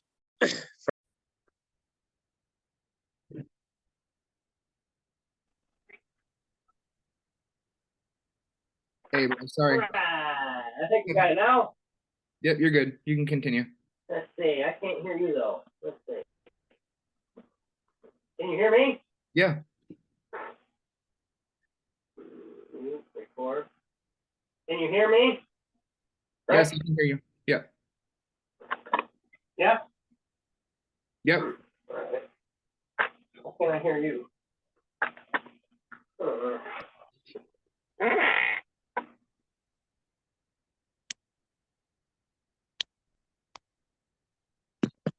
All right. Can you hear me? Now I can hear you good. Good. All right. Sorry about that. No worries. So anyway, we were at Grandma's funeral. I walked into the Grandma's funeral, and those Norcos made everything sound like this. And I'm like, okay, take me back home. I can't deal with this. But so we found out the bone was collapsing. I went back to see the surgeon, and he says, well, the only thing we can do is do another big surgery where I would have to cut you open on your back and on your side, go in through your side to remove the bone, close you back up through your side, and go in through your back and straighten everything back out and replace the bone with a cage, and then put new rods and screws back in for a new fusion from my T12 down to my L4 vertebrae. And that just scared the crap out of me. I became very overwhelmed. The entire room got really warm. I said, can we open the door? Because I'm like, I just had surgery. I don't want to have another one. And so I asked him at the time, I said, I think I'd rather try to do some physical therapy and see, if we can make it feel better that way before doing any sort of big, nasty surgery. But it was clear that my bone was collapsing and that something was going to have to be done about it no matter what. But I was real hesitant to allow him to do anything to me. During the time after that, I went ahead and found a couple of different surgeons to get another couple of opinions. I went and saw one at Rush Medical Center up in Chicago, Illinois, where he said he could do everything through a small scope and then fuse me one level above and below the L2. And I just didn't think, I used to do construction. I was a construction foreman prior to this. And I just knew you can't do big fixes through a small straw. I'm like, no, if I want this fixed right, I better have somebody do it the right way. The next guy I saw at Northwestern in Chicago offered up pretty much the same surgery as my original surgeon, saying he'd have to cut me open through the side, remove the bone, and replace it with a cage, and then go in through the back and then put in a new fusion. In fact, that specific doctor, he had a really very strong accent. He says, you have 38 degrees of kyphosis. how are you doing this right now? How are you standing here before me? And I said, I don't know, man. I said, I've By the been grace of fighting God. pain. I've been fighting pain for a while now. And, I pray to God every day and I work with God every day, and he's got me standing here before you. So what can we do to fix this? And so I ended up seeing one more surgeon after that who was recommended to me, and a lot of people from my hometown here recommended him to me. His name was Dr. Fred Sweet from the Rockford Spine Center up in Rockford, Illinois. Mhm. And he actually saw me for free. My insurance was refusing for me to go see him at the time. And he looked at me, and he was the first surgeon to say, you need to do something about this now before you have any more damage done to yourself. I said, okay, you're the one I want to do this because you're the one that cares. A lot of people told me that he was a good Christian man and he believed in God. He prayed with us before the surgery. Wow. He also offered up a different option. He said that he has a special reach around technique that he could do. Now, it took everything I had not to laugh when he said that, but he had a special reach around technique that he would perform, that he goes around to about 8 universities in the United States and teaches this technique. And so what he did is he cut my back open longer than what it had been cut before, and he spread me open and he reached around my spinal cord and removed all that bone out and then placed the new cage back in, everything from the posterior end. And that seemed a lot more feasible to me than what the other guys were offering up, to cut me open through both areas and jumble all my intestines and everything. And that didn't seem Mm. very like a good idea. So I went through with the surgery with Fred Sweet, and he did the L2 corpectomy with the new T12 through L4 fusion on March 23rd of 2018. Mhm. Right after that surgery, I decided that because I was so active after the first initial accident, right? Because I did all that adaptive climbing and the swimming, and that I was so mobile and moving so much, I was worried that I put a lot of stress on that hardware. I was always wondering, why did my hardware break? Why did that happen? What can I do to make sure that doesn't happen again? So after this third surgery, I decided to wait for about 5 months. I went 4 or 5 months before returning to any sort of exercise. And to any sort of exercise, because I was scared that anything like that would happen again. And Mhm. by the grace of God, it has not. And I haven't had to have another surgery since then. Since March 23rd, 2018, I have still been able to walk unassisted for the most part until I get fatigued, until my legs get fatigued, or if the nerve pain is too great, then I will use my chair, my wheelchair. I cannot feel down my left leg, my left foot. My left leg is stronger than my right. I do have almost normal sensation down my right leg and right foot. I can't feel my rear, nor that area. I do have to do a bowel program once a day. I have to catheterize every 4 hours. And then I have terrible, terrible, terrible left side back pain throughout my left lumbar region and my left paraspinals, which gets treated with dry needling and massage and cupping and a good stretching routine on a daily basis. And so those are the things that I basically have to do now. And so I do go to the gym on a daily basis and do my stretching, do my exercise to retain my strength. And a lot of the times when I'm in there on either the treadmill or on the stairmaster, I do break down in tears and just thank God. I do it here at home sometimes when I'm doing my stretches, just in the living room, and just thank God every day, and just like, Mm. despite all the pain and all the anguish and all the things that I've had to endure, I feel like I am better for going have gone through it Mhm. versus where I was at before in life. Before in life, I went through a lot of things where a lot of people stabbed me in the back. I've always been the person that has wanted to help people and give them the shirt off my back and do whatever I can to be that good person, no matter if the other person is hurting you terribly or not. Mhm. And unfortunately, I've had so many of those experiences in life that have really created that hard crust and that hard shell on you that um, throughout my injury and my recovery and just the outpour of grace and love from all those people from all over the world and God answering my prayers and really just coming through to me and showing me his presence and really kind of cracked that hard shell that had been formed and made me really reignite my faith back in people and Mhm. try to keep on striving to be that really good person that I always wanted to be before, that I had stopped doing because I've been hurt so much. Now, do I do it to the same extent as I did before? No. I'm a little bit more, you still have to be cautious. You can't, you got to be giving and help people, but you can't allow yourself to be taken advantage of either.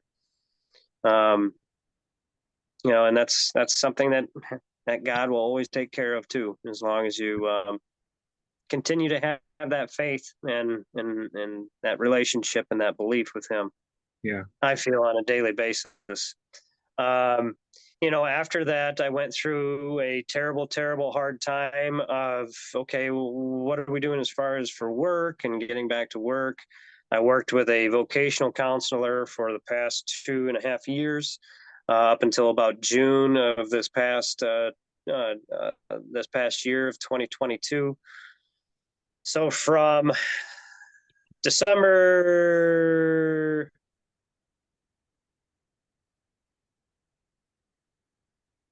December and about January of 2020. January 2020. Is that it? Yeah, let me think about this. About December of 2020, from about December of 2020 until this last June, I had been applying for any kind of position that I could work on and doing many, many interviews with people. And unfortunately, due to my doctor's restrictions and accommodations, I didn't have any companies that wanted to make those accommodations and work with me on that. So it was very Really? hard, very, very depressing. And so that's where I feel like this is kind of important to tell, because through all of that, I kept pursuing this one company that's right outside of my town here. And I did have a phone interview with them. And I kept on trying to get in there, but they never got back to me. And then one day, there was this ad on Facebook Marketplace for Ogle County, on Ogle County's page. There wasn't an ad on there, but somebody had posted saying, "Hey, we're looking for security within our company out here, and if you want to apply, email. Here's the email address. Email your resume to it." And Mhm. so it was the same company I'd been applying to, that didn't get back to me for those other positions. And then they called me back, Frank, and they hired me. And I've been working there since June. It's 4 miles away from my house. And I couldn't be happier. Blessing. And I mean, I really have to thank God for it, because it was going through all that with it. I mean, let alone with all the stuff that from my injury as well. Yeah, and then having to deal with the constant rejection, even though I know I'm more than qualified for these positions that I was applying for, was getting very, very difficult. And Mhm. so, um, God works in mysterious ways, man. And Yes, it does. you have to you have to look for the positivity, you have to look for the light, and you can't ever lose faith, because once you do, that's when things will just keep on looking bad for you. You Mhm. have to you have to look for the good, otherwise you'll continue to go down the bad path. Because even though you are having bad things happen in your life, um, there will be good, and you have to find the good in it too. And I couldn't thank God more for the gift that He's given back to me.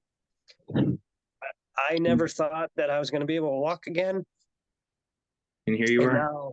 now I've been doing it, and I will be able to walk my girls down the aisle one day, Yes, you will. and I only have God to thank for it and my own hard work. And so, if anybody out there listening, uh, is going through a terrible time in their life, a tragedy, I implore you to turn to God and just pray, and to work on your relationship with Him, and to keep your faith and belief, and always, always, always go for the positive, and always look for the good that comes with the bad. Mhm. Because despite what you're going through, there's always somebody out there going through something that's Yes, probably worse. definitely. You're not And alone. even though you may say that in that phrase, people say that you can always look at it as someone worse. There's always this, I try not to diminish anyone's tragedy that they're going through, because I have a lot of people that talk to me and hear my story, and they say, "Oh, well, I've had this go on. It's nothing like what you're going through." I said, "Oh, no, no, no, no. Just wait, though. Just wait. Right, yeah. What you went through, is a terrible tragedy in your life as well. Just because it may not have been as severe in your eyes, doesn't mean it wasn't as severe to your person and your family and your psyche at that time." Mhm. Uh, because it is, no matter what it is. If you break an arm and you have to have surgery, oh my gosh, but whereas someone says, okay, I lost my ability to walk, I may never walk again. Yeah, someone may look at that more, but either way, it's a trauma, um, to your person. And we all have traumas that we have to give up to God, I feel like, Right. and really just share those to Him, um, to help us get through them, and to help us Right. not relive them over and over again. That's for sure. Um, so that's now I'm up and moving, and still deal with those things, and still go back to it's now called the Shirley Ryan Ability Lab, up in Mhm. Chicago. They changed buildings, and it's exactly 1 block away from the old building.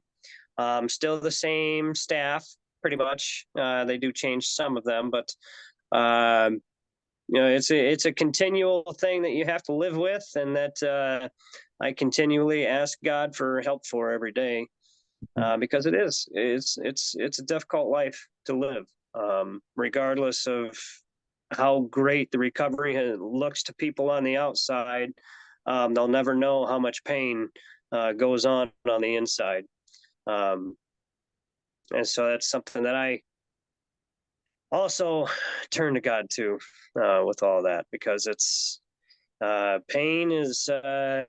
pain is something that can cause people to do suicidal things, um, and it's a difficult journey. It's a difficult life. So everyone should try to be kind to one another. You never know what another person is going through in their life. So always try to lend a helping hand if you can, and just smile and offer them some positivity for the day. You never know what you can be to somebody by doing that. Yeah, yeah, absolutely. I mean, Frank, you're one of them. You're one of the people that reached out to me, Mhm. and I'll never forget it. So thank you. Yeah, I mean, just watching your story, like I just remember it popped up on my social media feed. I just seen it. Someone had shared it, Yeah, and I seen it, and I was like, wow, like, and I literally followed you. Like, I kept seeing you progress, and I'm like, man, this guy is like an inspiration. Like, truly. all I knew was that I wanted to walk again. I knew that's what I wanted, and if I didn't give it my best, if I didn't try with 110%, then the only person I was gonna, fail was myself, and I couldn't allow myself to do that. Mhm. Um,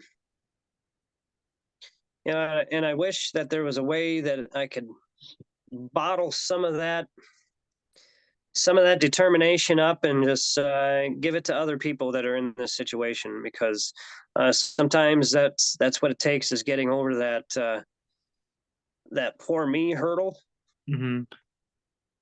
Um, Still hard to get over sometimes. It's easy to uh, for anyone to get into that mindset of, why did this happen to me? Why do I have to go through this? It's poor me, poor me, poor me. Um, and then, like I was saying earlier, it's still important to allow yourself to process those feelings and allow yourself to have those feelings. But the important part is to not allow those feelings to overwhelm you and control what your actions are going to be next. Because your actions have to be, what am I going to do to combat this and to make this better? Mhm. Um, not not what your thoughts and what your mind and what your body and what those feelings are making you want to do, and that's curl up in a little bitty ball and just go to Yeah. sleep and not think about anybody else. um, but you can't do that when you have children and kids and responsibilities, and I mean, a lot of people do, they still choose to do that, but not this man, That's not right. this guy.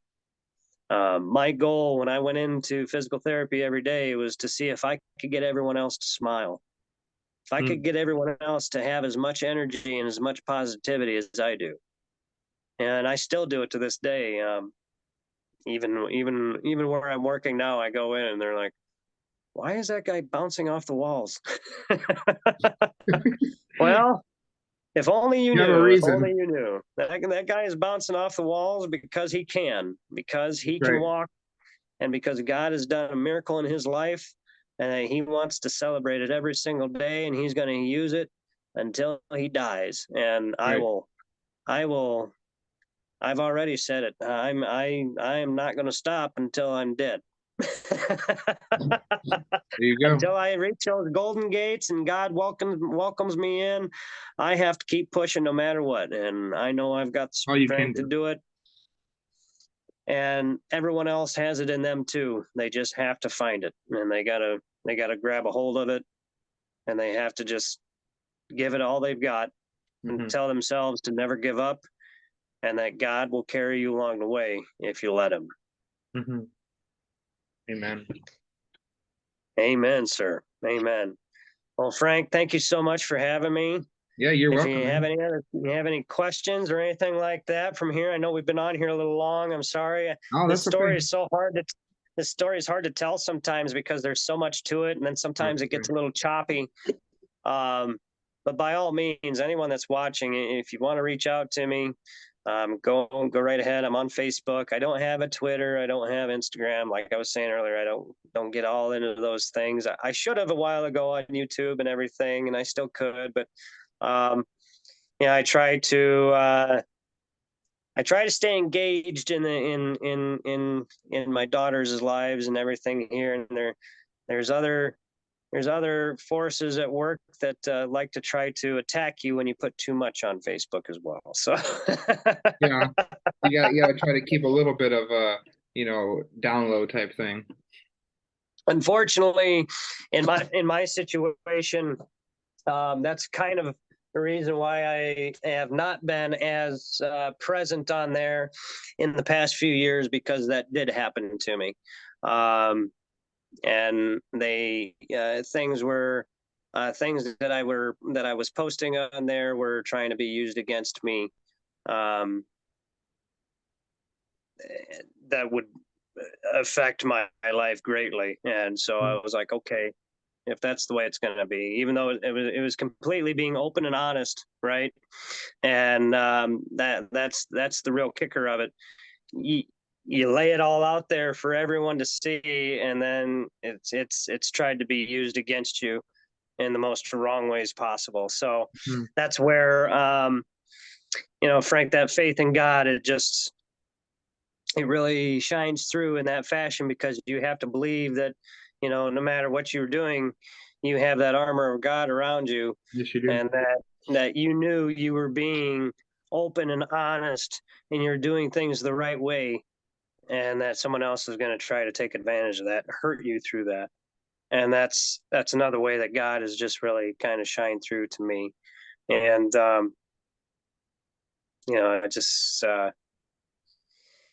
I want to keep on living that godly life and teach my girls to live it too. We have a New Hope. It's called New Hope Church. It's right across the street from my house. We've been members of the Presbyterian Church here in Rochelle since 2005, when we moved in years ago. And we're active members. We do a lot of volunteering. We do in the nursery. I used to teach Sunday school years ago before my second daughter was born. I've always had a close relationship with God. I'm not always the most perfect and proper person, but I don't think any of us are. No. There's only one perfect being. That's the Father God in heaven above. But we're all work in progress, and I really believe that as long as you have the good intentions in your heart, and you reach out and help people, and you try to be as positive and as loving and as caring as possible, then you will be rewarded one day and be able to enter the golden gates with God. In 2005, my wife was born. My wife got pregnant, and we were going to have a son. And about 6 months into the pregnancy, they did an amniocentesis, and they found out that my son had trisomy 18, which is a chromosomal disorder like Down syndrome. But instead of having a third chromosome in the 23rd slot, like you do in Down syndrome, he had a third chromosome in the 18th slot instead. And that can cause trisomy 18 instead of Down syndrome. And with that, that causes the forefinger that can be curled over the rest of the fingers that maybe you've seen out and about. Some people in wheelchairs that have been born with a disability. It's very close to my heart now, thinking about all that. But and so you can also have club feet, where your feet are turned in. Another symptom of it is a cleft lip, where you can have a cleft lip. But the one that you couldn't see, and the one that is fatal, is the diaphragmatic hernia. Commonly in kids with trisomy 18, which is a hole in your diaphragm. Your diaphragm separates your chest cavity from your stomach cavity, and keeps your lungs and your heart and everything separated from your intestines and everything from down below. As well, so he had that due to the trisomy 18. He didn't have any of the other physical deformities. As well as his heart didn't grow all the way. You have 4 ventricles to your heart, so two of his ventricles on the right side of his heart didn't grow all the way. So about 6 months into the pregnancy, the doctors at the time told us that, hey, your son has trisomy 18. He probably won't make it. We recommend that you go somewhere out of state and get an abortion.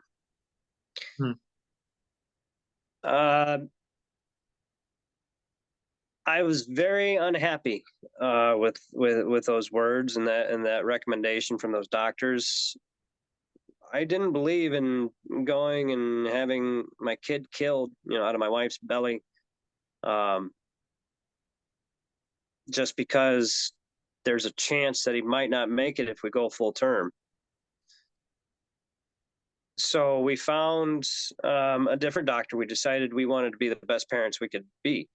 And we found a different doctor that went through with it with us, and we went full term. And the plan was just to allow him to be born, and we didn't have any sort of resuscitation plan or anything like that. We didn't know what was going to happen. We just knew we wanted to leave it in God's hands. And so when he was born, he came out and he was with us for about 20 minutes. My whole entire family got to hold him and see him and meet him. We had it all on video, and then he passed shortly after that. Hmm. So I've been through a lot of things in my life that have been hard and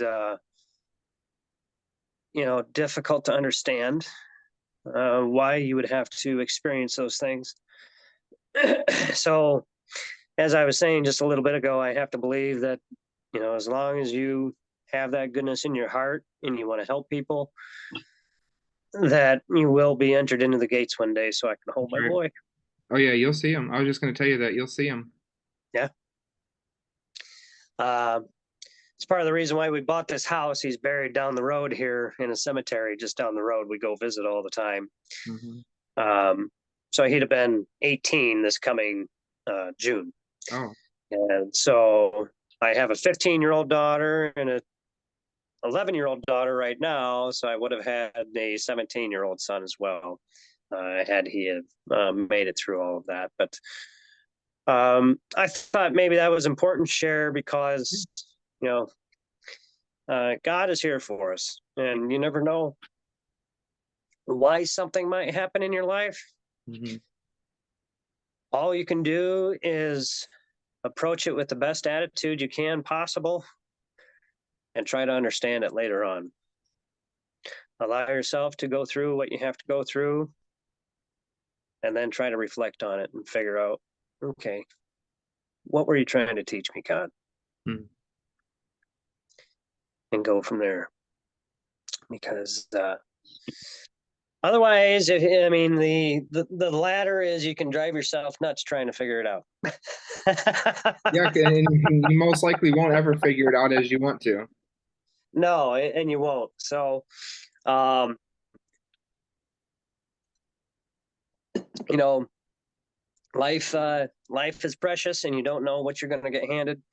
Um, there are I can't remember what the statistics are right now. I used to know them Hmm. for spinal cord injuries, but people get injured every day.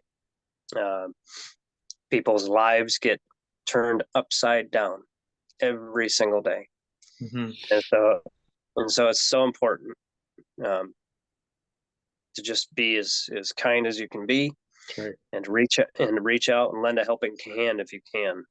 Hmm. Um, and especially now in these days and times, um, because there's so much negativity going on in this world. There's um, so much sin, and so many people turning away from God, or um, I feel like the old down home family values are not important anymore to people, and they're not being taught to the younger generations, and the younger generations are now changing everything and making it into this weird society that we have now going on. And for me, you know, love everybody, care for everyone. But for good Lord, don't force them into doing things that they don't want to Yeah. do. And don't just this world is coming. The end times are coming. I think we all see that coming. We do. And it's more important now than ever to have your relationship with God and to exemplify those godly characteristics, as well as beliefs, and just taking care of your family in a godly manner at home. Getting those down home family values taught to your children. Make sure that they respect the word and the Bible, and that they go on to teach their kids that same thing. Because a lot of that, and making sure it's not misconstrued either. Like, we have all these people who are so confused with their identity and their gender and everything else that they don't even know up from down anymore, and they think God hates their guts. That's not the truth. Come and just bring yourself Yeah. He to the takes Lord, you as to the you are. Lord. Yeah, bring yourself to the Lord. And at the bottom of all, it's really about, are you proud of yourself in the eyes of the Lord? Mhm. Can you look in the mirror and judge yourself through the eyes of the Lord? Mhm. You know, um, constructively and and honestly, Mhm. and then trying to make that change and do the things that you should do for others. So I hope that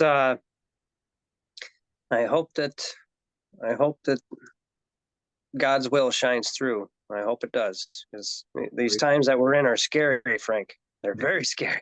so bad. It's so bad, man.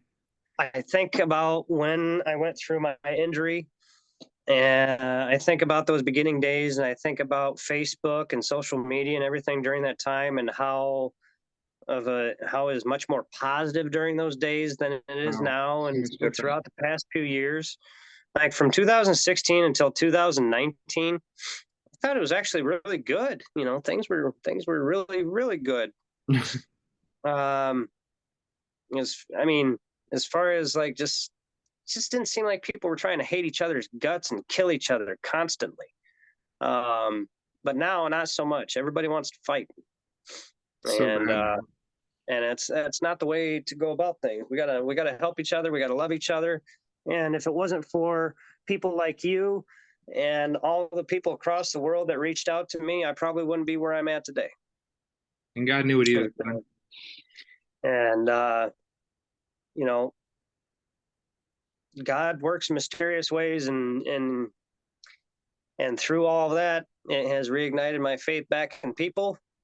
And I can never be thankful enough for the gift that He's given me, and for the amount of care and love and kindness that was shown to me through God, through people all over this globe. I Hmm. just I got a care package from Australia.